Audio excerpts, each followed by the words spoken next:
Hello, everybody.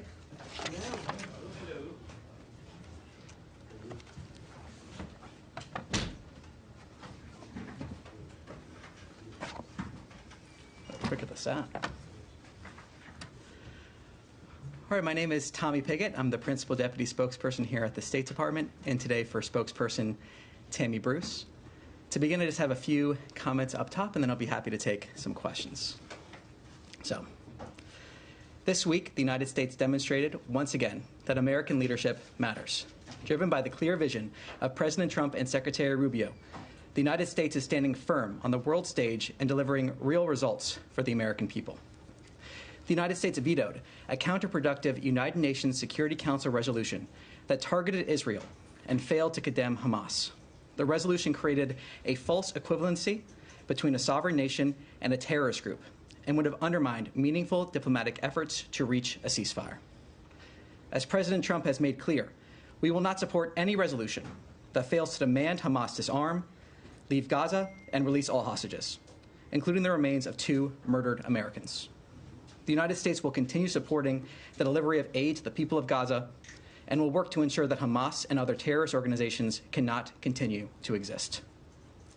This is the first Security Council veto of the Trump administration, and we are proud to use our veto on such an important issue. It's time the UN returned to its founding purpose, promoting peace and security and stopping these performative actions. Earlier today, Israeli forces recovered the remains of Judy Weinstein and Gad Haggai in Gaza. Judy and Gad were kidnapped and brutally murdered by terrorists on October 7th. Their fate remained a mystery for months. Even after the worst was confirmed, their families were denied the dignity of a proper burial for more than 600 days. We hope their families can now find some measure of peace. At the same time, we are acutely aware of the anguish 56 families continue to endure, including those of Americans Omer Nutra and Ite Chen. Every single hostage must be released immediately. To further safeguard the American people, President Trump has signed a new directive restricting the entry of foreign nationals from specific countries to protect the United States from foreign terrorists and other national security and public safety threats. This action reinforces the administration's unwavering commitment to protecting our borders and ensuring that those who wish to do us harm are denied access. This administration will continue to use every tool at its disposal to defend our homeland, dismantle terrorist networks, and deny entry to those who threaten the American people. We will never waver in our mission to protect the United States. And with that, I'll take some questions. Thank you. If I could start with Russia, Ukraine, was Secretary Rubio on the call between President Trump and Putin? Nothing further to add besides what's already been publicly said.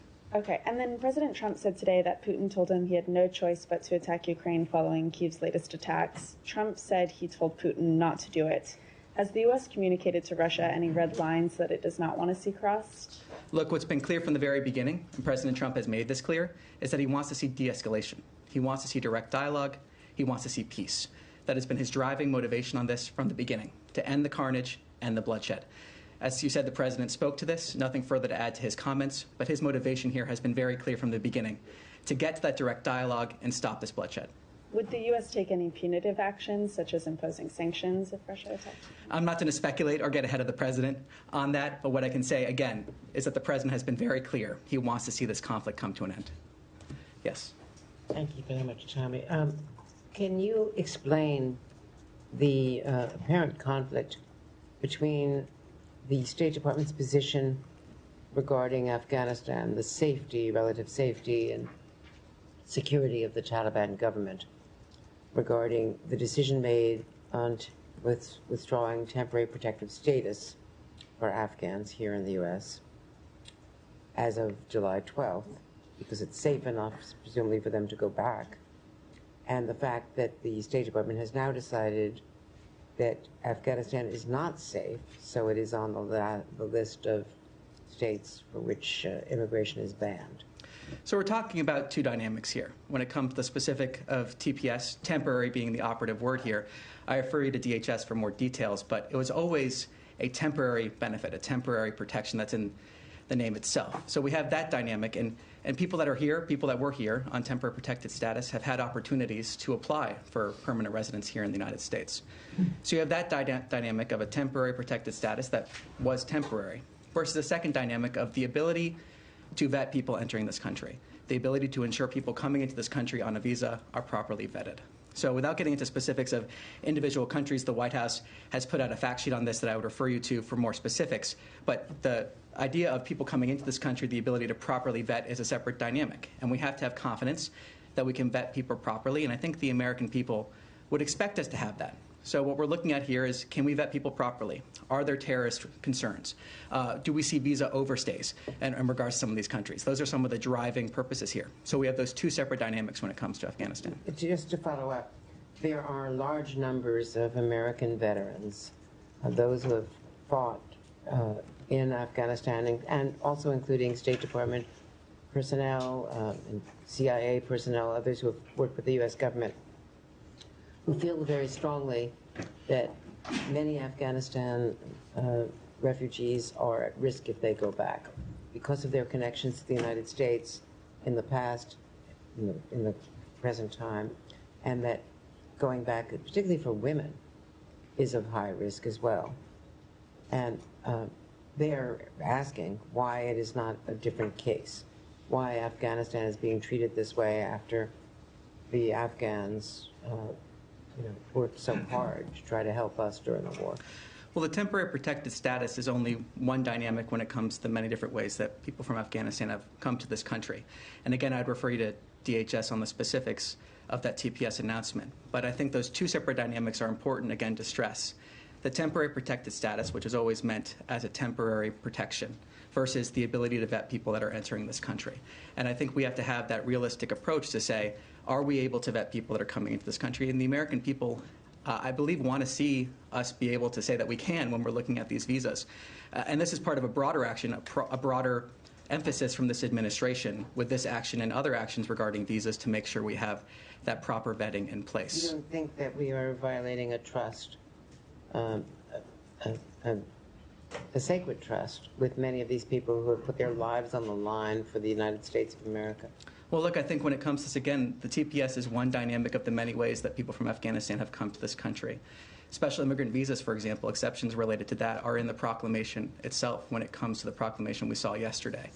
So I think, again, we're looking at two different dynamics. A temporary protected status that, again, was always meant to be temporary. There was the opportunity for those that were here on TPS to apply for permanent residence, while then also having the secondary part of it, which says, are we able to vet people coming into this country? And I think those are two separate dynamics. Yes. Can I continue with Andre's question a bit? When it comes to the travel restrictions, I mean, there are a number of countries that were taken quite a bit by surprise by this. I know just Chad right now said that they're going to retaliate. Not that in Americans, I realize there probably aren't that many Americans clamoring to go to Chad, but nonetheless, you look at Iran, for example, it's no secret that many Iranians are not very keen on the Islamic Republic, the diaspora, as many critics. Is there a sense more broadly that the United States is losing the proverbial hearts and minds by blanketly saying that all these people, just purely on basis of nationality, have no right to come in, rather than seeing them as individuals? Well, look, this is a national security imperative. What we are seeing is, can we have trust that, first of all, that we're vetting people properly? Is there, in some of these countries, and I'm not going to go country by country, again, refer you to the White House fact sheet for more information, which they've made publicly available. But do we have the ability to vet people coming in? And this, again, has been that priority from the beginning of this administration. Can we say with confidence that people coming to the United States have been properly vetted? Is there a central authority in these countries that can confirm that? Can we trust what they're telling us? A whole host of different issues that are important to figure out here. And I think another part of this is we're in constant communication with countries around the world to try to determine ways that we can have that be the case, where we can have proper vetting procedures, where we can have confidence with who's coming into this country. But again, it's part of that broader action from this administration on a whole host of visa issues to say we're going to properly vet people coming into the United States. Then people that are here, if they take actions that are contrary to what their visa reported when they apply for that visa or broke our laws, they may see that visa revoked. It's about making sure we're enforcing our laws, have confidence in who we're letting into this country. And I believe the American people expect that. I think a lot of Americans watching at home would want to make sure we have that confidence. And again, I want to stress that this is a country-by-country basis, but that each person that applies for a visa is also case by case.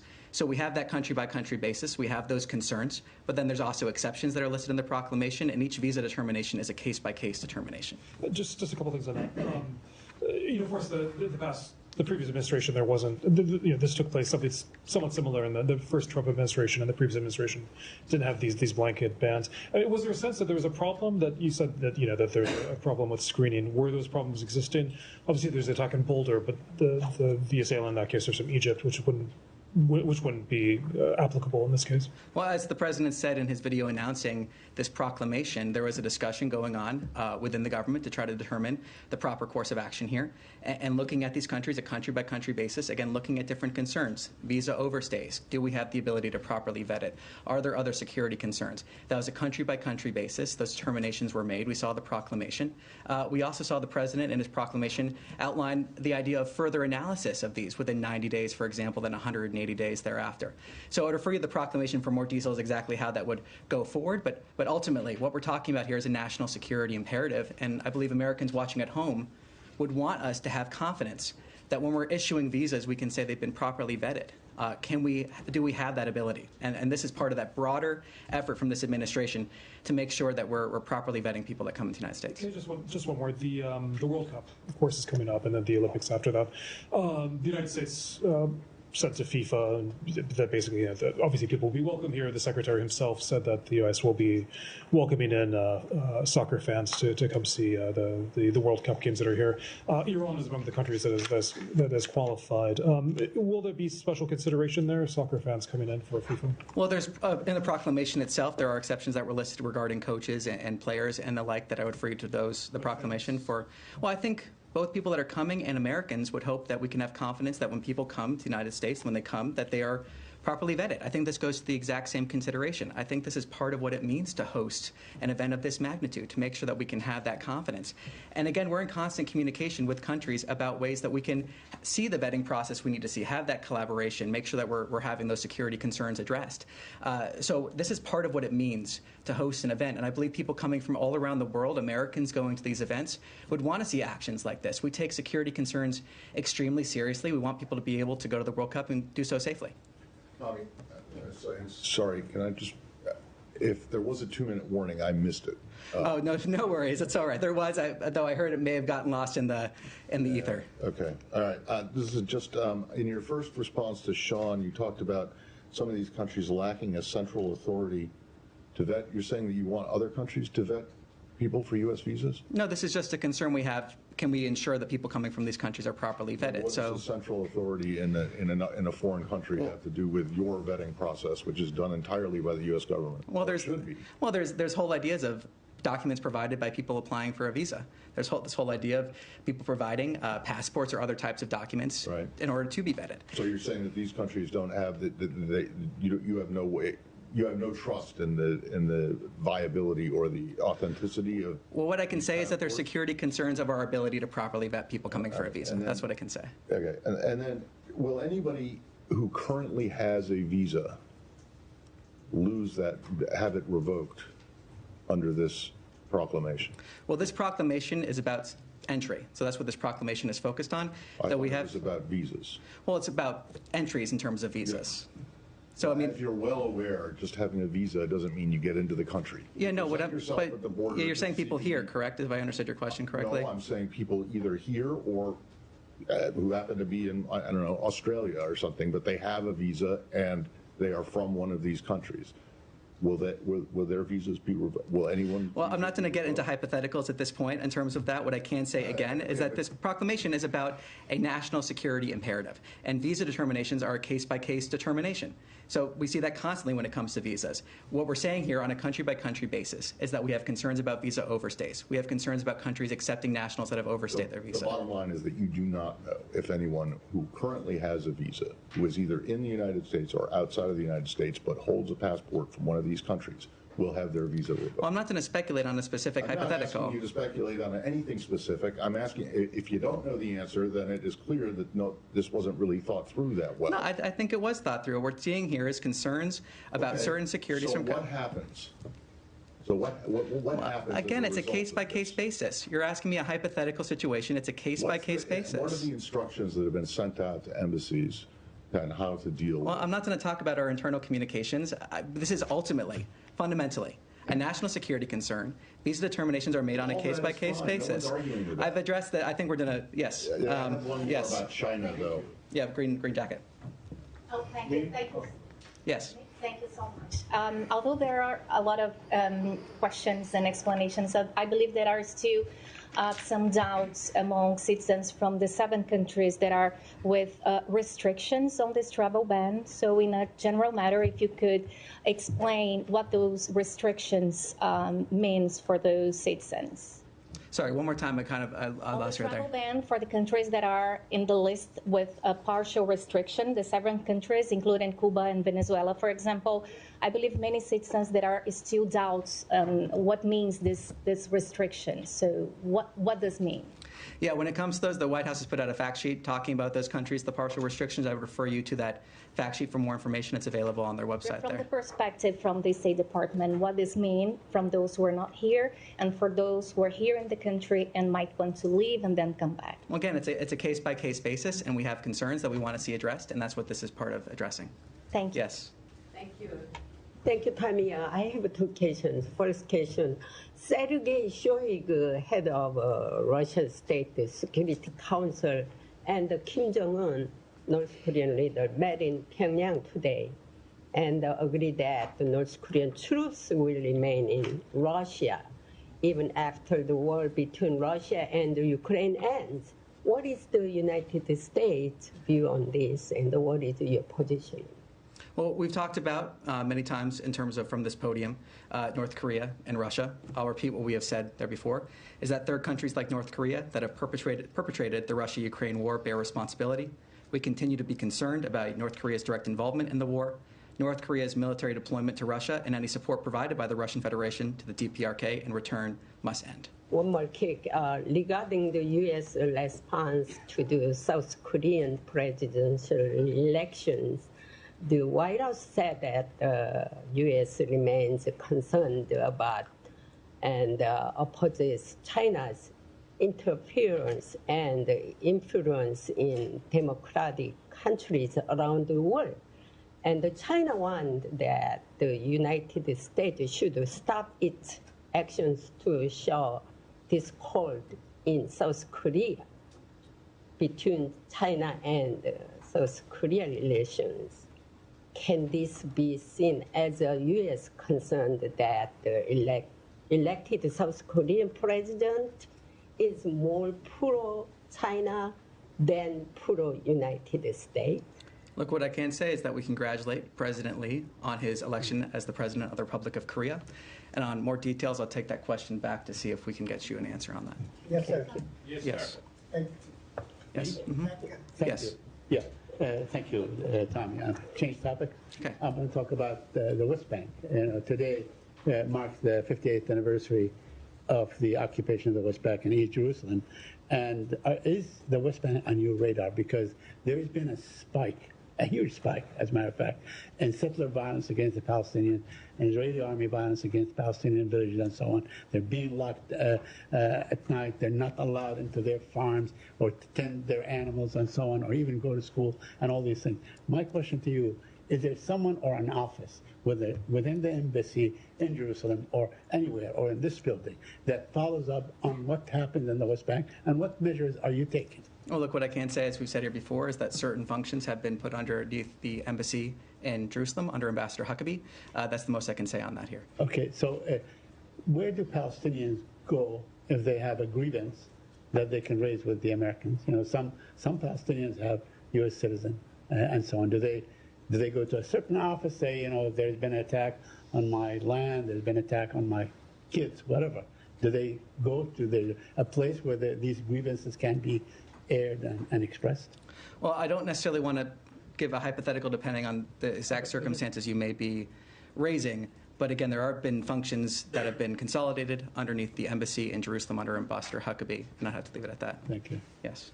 Thanks, Tommy. 2 questions for you. Prime Minister Netanyahu of Israel acknowledged a short time ago that the Israeli security establishment has been providing weaponry to a rival gang, rival to Hamas. Number 1, was that done in coordination with the American government? And number 2, is it in line with American policy in Gaza? Well, look, I have nothing to preview on that. I'll take back the specifics, see if we can get more of an answer on that. What I can say is our approach and our policy remains that we stand with Israel and we stand for peace, and those are our goals that we want to see. Second question, it's kind of a different way of asking a question that was asked the other day. Who's currently in charge of the Lebanon portfolio here at State? Well, I mean, we see a whole host of people that are involved in this issue. Who oversees it? I mean, I have no personnel announcements to really announce at this time, but what I can say, yeah. Who oversees it? I mean, we have a whole host of different people that are involved in this. I mean, we see members of Ambassador Witkoff's team. We see different members of the Bureau. We have a whole host of experts here at the State Department that are involved in this. Yes, sir. Yes. Yeah, thank you, Tommy. Two questions, one question on Iraq and the other one on Iran. There are reports being published by Wall Street Journal talking about the Iraqi militia group. Is they involved? I'm sorry, could you speak up just a little bit? There were reports published by Wall Street Journal which says that the Iraqi militia groups involved in extracting illicit funds for Iran throughout the Visa and MasterCard payments. I'm wondering if you have any comments on that, and how do you view these militia groups inside Iraq, which they are serving in the interest of Iranian government? Well, look, we've been clear in terms of when it comes to the militia groups that militia groups within Iraq should report to the Iraqi government. Beyond the more specifics of your question, I'll take that back and see if I can get more specifics on that. Yeah, and the second question, do you have any updates for us about your negotiations with Iran? We've heard about from the Iranian officials, including the Iranian Supreme Leader, Iranian Foreign Minister, which they said that the proposal you sent to them, it's incoherent, disjointed, and very unrealistic. And they've made clear that Iran will never accept any proposal, any deal which requests them to abandon all nuclear consortium outside Iran. Well, look, what I can say is that Senior Advisor and Special Envoy Witkoff sent a detailed proposal, and we encourage the Iranian regime to accept it. It is in their best interest to accept it. We've also been clear again and again and again that the Iranian regime can never have a nuclear weapon, that there is a good option and a bad option in regards to that. Beyond that, it is not in our national interest to negotiate these issues publicly. But I can say that it is in the Iranian regime's best interest to accept the proposal that was given by Special Envoy Witkoff, and again reiterate what has been made clear from the beginning, that the Iranian regime can never have a nuclear weapon. Will the next round of talks with Iran depends on their response to this proposal? Look, we expect to meet with the Iranians again soon, but beyond that, I have nothing to preview. Yes. Thank you so much. Going back to Ukraine, if I may follow up on the exchange with my colleague. Given the president's early comments comparing the conflict to a schoolyard, fight, dispute, if you want, are you concerned that Russia might deem those comments, particularly when the president said that they should fight for a while, as a green light to fight? The president has been clear from the beginning that he wants to see this conflict come to an end. He has been clear from the beginning that his driver, his motivation here is to end the bloodshed, to end the carnage, to end the conflict. He has said that again and again and again. He has also encouraged de-escalation. He has encouraged the parties to come to the table to have direct talks. He has been clear that's what he wants to see. So he's made his position on this clear, and I think the framing of that question, honestly, he has been very clear on this, that he wants to see this carnage come to an end. He wants to see this bloodshed stop. But he also made it clear that peace talks are right now basically going nowhere. Why no pressure on Putin right now? Well, look, again, he spoke to this just a little while ago, that he wants to see those direct talks happen. So I'm not going to get ahead of the president in terms of what he may or may not decide to do.